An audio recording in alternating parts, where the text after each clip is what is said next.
yan, mga kababayan. Eto na.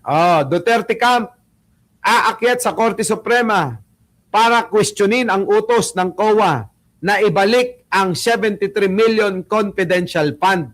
Hindi lang ho yan. Yung 73 million, meron pa. Meron pa yung 300 plus million na pinababalik sa kanya. Tingnan nyo ho, mga kababayan ko. Paano yan? Siyempre, sasabihin nila, karapatan nila yan.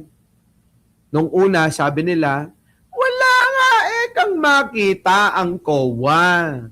Kung merong nakita ang COA, edi magbalik si Sara. May nakita ang COA. Bakit tayo ibalik? Ayun, tatakbo na naman doon sa Korte Suprema. Di ba? Sabi ni Charlie Whiskey, kung makukulong ka, hindi ako makukulong. Maniwala ka sa akin, kailanman hindi ako makukulong. Gusto mo bang mabuhay si Osama bin Laden? At saka si Iraq President, sino ba yung presidente ng Iraq dati? Saddam Hussein. Putik na yan. Gusto niyo bang mabuhay lahat yan? At ililigtas ako? Nako, ewan ko na, mga kababayan. Ayan.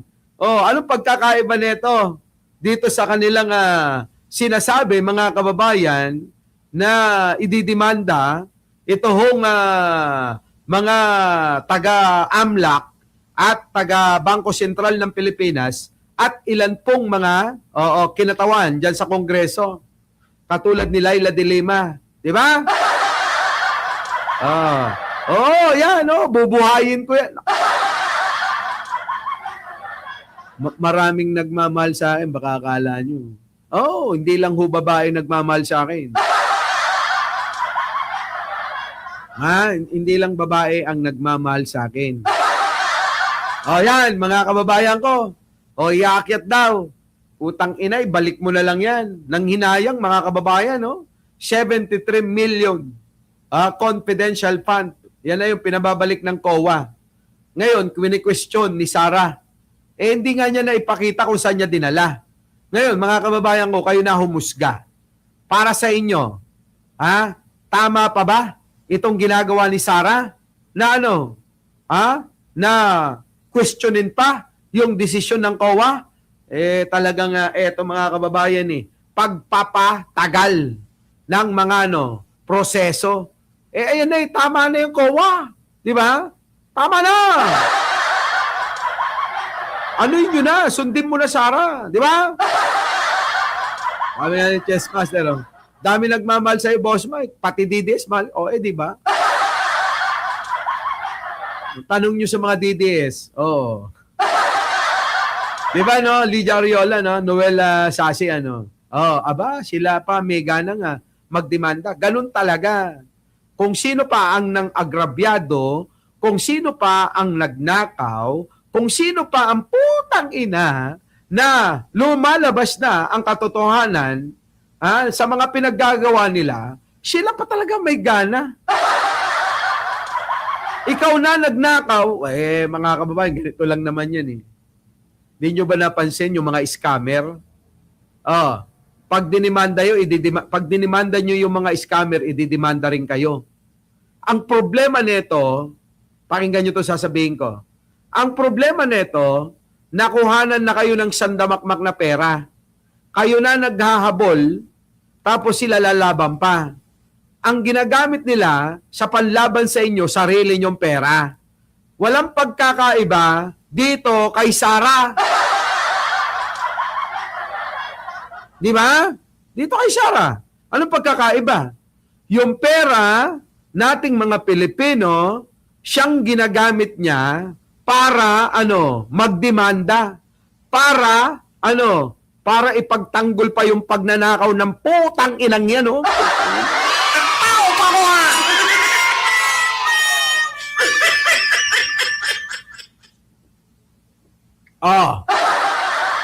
Nakuha nyo? Nakuha nyo? Gagaling, di ba? Mga putang ina, mga magnanakaw, mga scammer, ganyan talaga. Ewan ko, bakit may naniniwala pa sa mga ito? May naniniwala pa ba? Yung mga bobong DDS na lang, ano? O, hindi ko lalahatin ng mga Bisaya dahil Bisaya rin ako. Yung mga bobong mga, hindi ko naman nilalahat, na mga Bisaya. Putik mga kababayan eh. Karamihan mga Bisaya eh, no? Yung sumusuporta, puro mga bobo eh. O eto namang mga Ilocano na nagpapanggap yung malaki butas ng ilong na maitim na abogado. Puta, hindi pa rin tumitigil mga kababayan. Kayong mga Bisaya, ginagamit lang kayo. Ginagamit lang kayo nung abogadong maitim, malaki butas ng ilong. Huwag kayong tatanga-tanga. Kasi nakita nila na mga tatanga-tanga kayo eh, kaya inaabuso nila eh. Di ba, no? Ay, wala. Tanggalin na natin yan. Dito naman tayo, mga kababayan ko. Ito naman, mga kababayan ko. Ayan,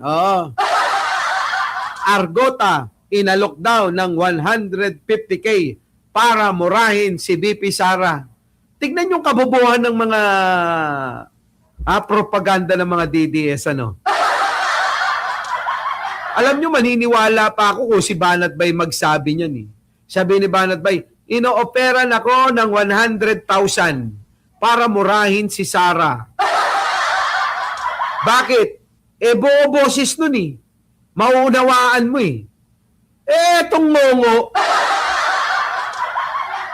babayaran nyo 150? Paano magmumura to? Ha? Yung haya! Diba, kailangan pa ng subtitle. Punta babayaran nyo? 150,000? Para murahin si Sara? Tapos yung magmumura, hindi maiintindihan yung sasabihin niya? Sige. Kunyari ako na si Ngongo. Diba? Ano? Payo! Ay, haya! Ganon? Diba? Payo, haya! Puta, mga kababayan, para tayong gago nun.